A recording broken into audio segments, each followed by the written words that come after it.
The message that shattered everything. She found the ring in his jacket pocket on a Tuesday, and it wasn't hers. Maya's hands trembled as she held the small velvet box, her breath catching in her throat. The diamond glittered under the kitchen light, delicate, expensive, chosen with care. For 3 years, she'd waited for Ethan to propose. 3 years of late-night promises, of building a life together in their small Chicago apartment, of believing she was the only one. This ring proved she'd been wrong about everything. Welcome to Heartbound Ashes. Don't forget to like and subscribe to the channel. The apartment felt different now, like the walls were closing in with secrets. Maya's phone buzzed on the counter, but she couldn't move. Her eyes stayed locked on that ring, on the future she thought was hers, now clearly meant for someone else. The woman in the photo.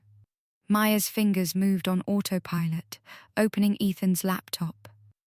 She knew his password, his mother's birthday, because they'd shared everything, or so she'd believed. His email loaded slowly, each second stretching like hours, and then she saw it. Can't wait to see you tonight, my love. Our secret won't be a secret much longer. Isabella. The email was from 2 hours ago. Below it, an attachment, a photo of Ethan and a woman Maya had never seen. She was stunning, dark hair cascading over her shoulders, lips pressed against Ethan's cheek, her hand resting possessively on his chest. They were standing in front of a restaurant Maya recognized. The same restaurant where Ethan claimed he had late client meetings every Thursday. Maya's stomach twisted. How many lies had she swallowed? How many times had she kissed him goodnight, never tasting the betrayal on his lips, the confrontation that changed everything? The door clicked open at 7:47 p.m. Ethan walked in with his usual smile, the one that used to make her heart skip. Now it made her nauseous. Hey babe, sorry I'm late, traffic was. Who is Isabella? Maya's voice cut through his excuse like a blade. Ethan froze, his eyes darted to the laptop, still open on the counter, then to the ring box in Maya's hand. For a moment, he said nothing. The silence stretched between them, heavy with 3 years of lies. Maya, I can explain. Don't. She stood, her legs steadier than she expected. Don't insult me with more lies. The truth that broke her. But Ethan didn't stop. Maybe he thought honesty would save him, or maybe he was just tired of pretending. He told her everything, about Isabella, the art gallery owner he'd met 18 months ago. About how they'd fallen in love while Maya worked double shifts to support his business expansion. About how he'd planned to leave Maya after securing the promotion she'd helped him prepare for. I never meant to hurt you, he said, and those words, those empty, cowardly words, ignited something dark inside her. You never meant to hurt me, Maya laughed, a sound hollow and sharp. You just meant to use me until you didn't need me anymore. The sister's secret. What Ethan didn't know was that Maya had already made a phone call. To her older sister, Nadia, a corporate lawyer with connections that could unravel a man's life thread by thread. But Nadia had said something that stopped Maya cold. Maya, I need to tell you something. About Ethan. What now? Another woman? Worse. Nadia's voice had dropped to a whisper. I saw him. Last month, with Dad's investment partner Marcus. They were signing papers, transferring money. Maya, I think Ethan's been stealing from the family business. The betrayal ran deeper than romance. It was financial. It was criminal. And it involved her father, the man who'd welcomed Ethan like a son. The plan begins to form. Maya stood in the apartment that night after Ethan left, to give her space, he'd said. Though she knew he was running to Isabella, she stared at the ring, at the laptop, at the life she'd built on lies. Revenge wasn't a word Maya had ever associated with herself. She was the peacemaker, the one who forgave, who saw the good in people. But standing there, she felt something shift inside her. Something cold and calculating, something that had been buried under years of kindness. She picked up her phone and texted Nadia, "I need copies of everything. The papers, the transfers, all of it." Then she texted a number she'd saved but never used. Lucas Mercer, Ethan's business rival, the man who'd once told her, "If you ever need anything at all, call me." The unexpected alley. Lucas arrived at the coffee shop 30 minutes later, his dark eyes studying her with concern. They'd met at a charity gala months ago, before Maya knew about Isabella, when she still believed in her fairy tale. "Maya, what's wrong?" She slid the photos across the table, Ethan and Isabella, the email, the bank statements Nadia had sent showing irregular transfers. Lucas's jaw tightened as he reviewed them. "He's been embezzling," Lucas said quietly. "From your father's accounts. And from his own company.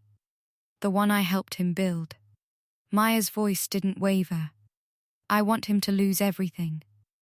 His reputation, his business, his future with her." Lucas looked at her for a long moment, and something flickered in his eyes, respect perhaps, or recognition of the fire now burning in hers. "I can help you," he said, "but Maya, once you start down this path, I'm already on it." She met his gaze, unflinching.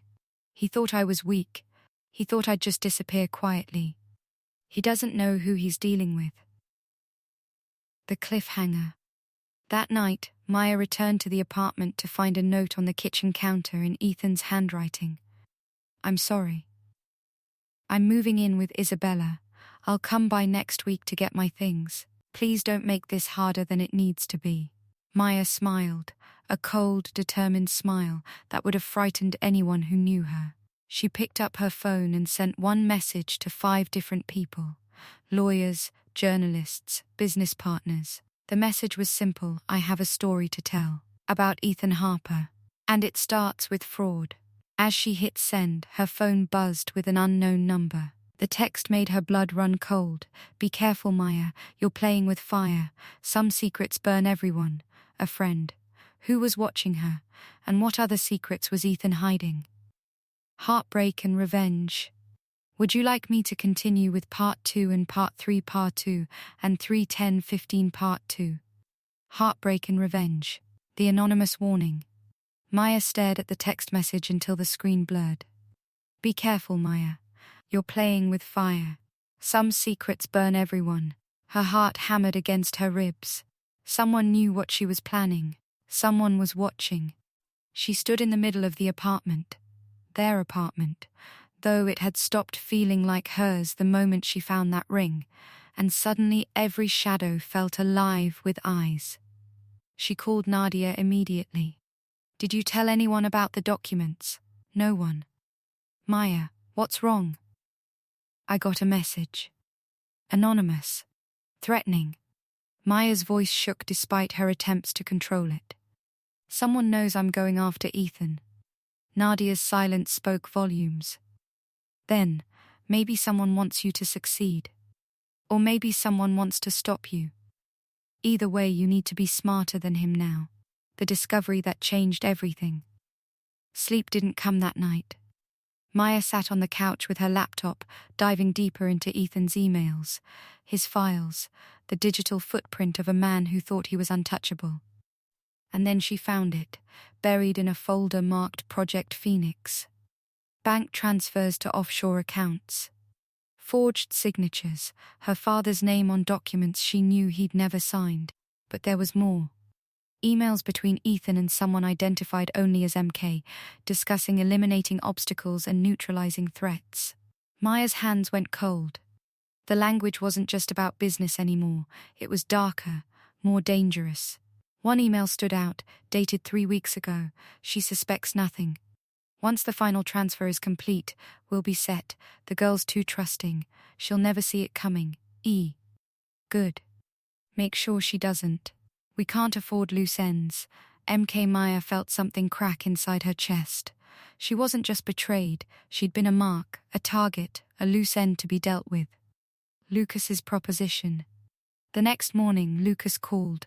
"Meet me at my office. I found something you need to see." His office overlooked the Chicago River, glass and steel reflecting the morning sun. But the view couldn't soften what Lucas showed her, a photograph of Ethan and Isabella, yes, but with someone else. A man Maya recognized from news articles, Marcus Kane, the investment partner Nadia had mentioned. And beside him stood another figure that made Maya's world tilt sideways. Her own father. "No," Maya whispered. "No, that's impossible." Lucas's voice was gentle but firm. "Maya, I think your father is in on this. Or he's been set up to look like he is. The unbearable choice." Maya couldn't breathe. Her father, the man who'd taught her to ride a bike, who'd cried at her college graduation, who'd welcomed Ethan into their family with open arms, either a criminal or a victim. Both options shattered her. "I need to talk to him," she said. "No."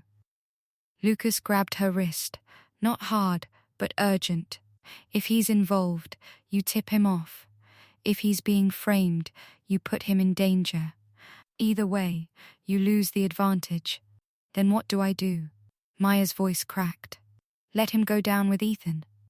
Lucas moved closer, his eyes dark and intense. "You trust me. You let me handle the investigation while you play the grieving girlfriend. Make Ethan think you're broken. Make him believe he won. I can't. You can. Because right now, someone wants you scared and silent, and the only way to beat them is to be smarter, colder, and more patient than they expect." The performance begins. That night, Maya did something that felt like swallowing glass. She called Ethan. "Maya." His voice was cautious, surprised. "I didn't think you'd. I just want to understand," she said, forcing her voice to tremble. "Please. Can we meet? One last time." The manipulation tasted bitter, but it worked. Ethan agreed to meet her at their favorite restaurant, the same place he'd probably taken Isabella dozens of times. The dinner of lies. Ethan arrived looking relieved, like he'd expected anger, and was grateful for tears instead.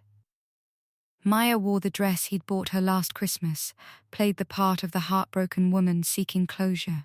"I'm sorry," he said, reaching for her hand. "I never wanted it to end like this. Did you love me? Ever?" Maya's question was real, even if everything else was performance. Ethan hesitated too long. "I cared about you. I did. But Isabella, she understands me in ways I couldn't." Maya finished, letting a tear fall. She watched him squirm, watched him try to justify breaking her. And while he talked, she recorded everything on the phone hidden in her purse. The revelation. But then Ethan said something that stopped her cold. "Your father knew. About Isabella. About everything." Maya's carefully constructed mask nearly cracked. "What? He's known for months. Why do you think he's been so distant with you lately?" Ethan's eyes held something cruel now, like he was enjoying this. "He chose the business over you, Maya. Just like I did." The restaurant spun. Maya's father knew? And said nothing? The stranger's intervention. Maya excused herself to the bathroom, her legs barely holding her. She locked herself in a stall and let the sobs come, silent and violent. Everything she'd believed, everyone she'd trusted, all of it was lies built on lies. A knock on the bathroom door. "Maya?" She froze. That wasn't Ethan's voice. "Maya, I'm the one who sent you that text. We need to talk. Now." The identity revealed. The woman waiting outside the bathroom was in her 40s, elegant in a way that spoke of old money and older secrets. Her eyes were kind but sharp. "Who are you?" Maya demanded. "My name is Catherine Kane, Marcus Kane's ex-wife." She glanced toward the restaurant. "And I'm the one who's been gathering evidence against your fiancé, my ex-husband, and yes, your father." Maya's world fractured further. "Why?" "Because they ruined my life first.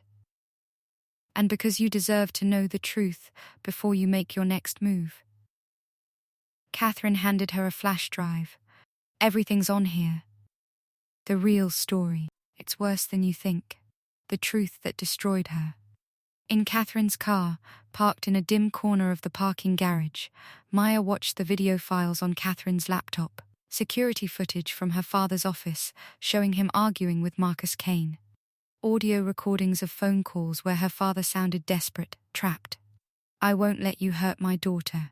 That was never part of the deal. Then you shouldn't have borrowed money you couldn't pay back. Maya's the collateral now. Either she marries Ethan and we merge the companies, or we leak everything and destroy you both." Maya's hands covered her mouth. It wasn't a betrayal. It was a trap. Her father had been forced into this, manipulated into silence. And Ethan had known all along. The romance, the relationship, the 3 years together, all of it was calculated. The rage ignites. "They used me as a bargaining chip," Maya whispered, and her voice was different now. Harder, colder. "My own life was a business transaction," Catherine nodded. "Marcus and Ethan planned to drain your father's company, marry you to make it legal, then disappear with everything. Isabella was always just the side piece. You were the real target." Something inside Maya broke and reformed into something sharper, something dangerous. She looked at Catherine with new eyes. "You said you wanted revenge too. I've been planning it for 2 years. Then let's destroy them." Maya's smile was ice. "All of them. The alliance forms." Catherine extended her hand. "Partners in revenge?" Maya shook it. "Partners in justice, Lucas's true motives." But as Maya left the garage, her phone buzzed. "Lucas, where are you?" "Ethan just left the restaurant looking smug. Whatever you said worked." Now we move to phase 2. Maya stared at the message. Lucas had been helping her, guiding her. But Catherine's words echoed. "Trust no one in this world. Everyone has an agenda." What was Lucas's agenda, and how much did he really know? The cliffhanger.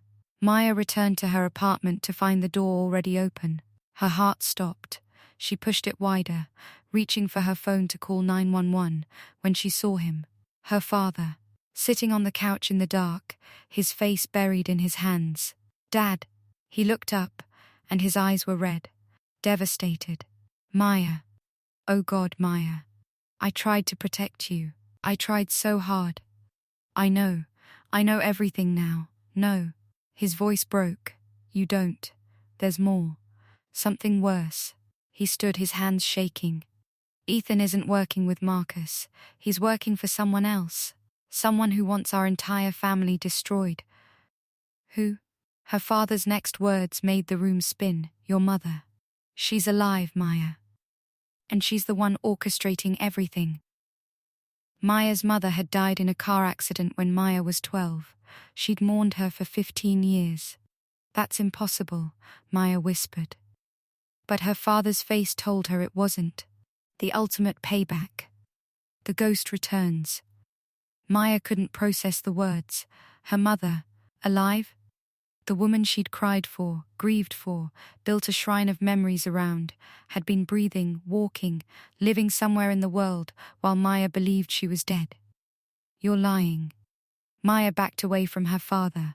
"This is another manipulation. Another, I have proof."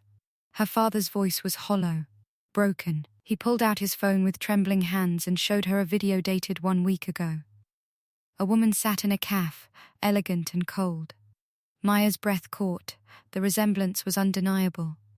Same cheekbones, same dark hair now streaked with silver, same eyes that Maya saw in her own mirror every morning. "Hello, Richard," the woman said to the camera. "It's been 15 years. Time to settle our accounts." Maya's legs gave out. She sank onto the couch, the room tilting. Why? Why would she? Because I testified against her business partners. Because I chose to be honest over being rich. Her father sat beside her, careful not to touch her, respecting the chasm of betrayal between them. She ran, faked her death, and she spent 15 years building a fortune and planning this revenge.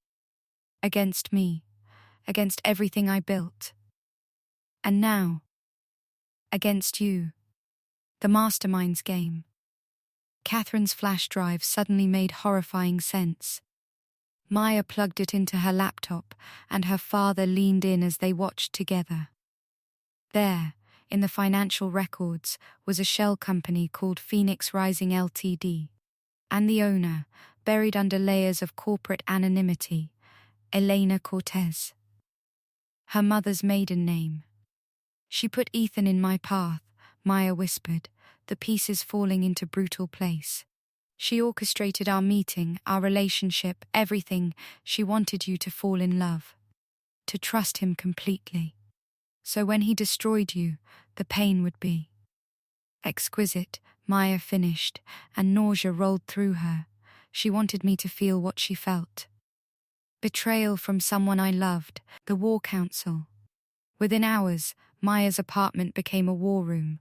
Catherine arrived first, her eyes sharp, when she saw Maya's father, Richard. I wondered when you'd tell her. You knew? Maya's voice was sharp. I suspected. Your mother and I, we knew each other, before. When Marcus was just starting his empire. Catherine set down her briefcase. She tried to recruit me once. I refused. That's probably why Marcus divorced me. She demanded it. Lucas arrived next, surprise flickering across his face when he saw the assembled group. What is this? The truth, Maya said, her voice steady now, forged in fire. And a plan. You said you'd help me destroy Ethan.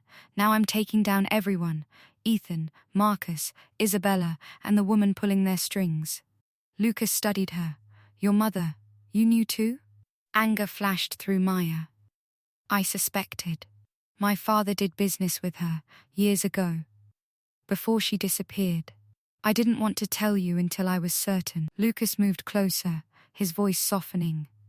Maya, this is bigger than revenge now. Your mother has connections, dangerous ones. If you go after her. She came after me first. She orchestrated my entire life as a punishment for my father's choices. She used my heart as a weapon. Maya stood, and something fierce blazed in her eyes. I'm done being a pawn. It's time to flip the board. The first strike. The plan was elegant in its cruelty. Use Ethan's greed against him. Maya reached out to him, playing the broken ex-girlfriend one more time. I need closure, she texted. Can we meet at the apartment? I have something for you. Ethan arrived that evening, and Maya saw it in his eyes. He thought she was going to beg, to plead for him back, to make this easy for him. Instead, she handed him papers. Sign these. What are they? Your confession. Detailing every illegal transfer, every forged signature, every lie. Maya's smile was ice. Or I send the video of our dinner conversation to the FBI. The one where you admitted to fraud and implicated Marcus Kane. Ethan's face went white. You recorded me? I learned from the best. You taught me that love is just another tool for manipulation. Maya leaned forward. Sign. Now, the double cross. But Ethan didn't sign. Instead, he laughed, a sound devoid of humor. You think you're in control? Maya. You're still playing checkers while we're playing chess. He pulled out his own phone and showed her a live video feed. Her father, tied to a chair in what looked like a warehouse. And standing behind him, elegant and cold, was the woman from the CAF video. Maya's mother. Hello, daughter. The woman's voice crackled through the phone speaker. I'd say it's nice to see you, but we both know I gave up that privilege 15 years ago. Maya's hands shook. Let him go. Sign over your inheritance. Every penny your father left in your name. Do it now, or I put a bullet in his head and you watch. Her mother's smile was serpentine. You have 5 minutes. The impossible choice. Everything Maya had planned, every move she'd calculated, it all shattered. Save her father or save herself. The same choice her father had faced years ago. The same impossible decision that had torn their family apart. Lucas stepped beside her. Don't do it. We can track the location. Not in 5 minutes, Maya said, her voice hollow. Catherine's hand touched her shoulder. There's always another way. But Maya couldn't see it. The clock was ticking, 4 minutes now, and her father's life hung in the balance. I'll sign, Maya whispered. No. Her father's voice came through the phone. Maya, don't. This is what she wants. She wants to destroy you the same way I destroyed her dreams. Don't give her that satisfaction.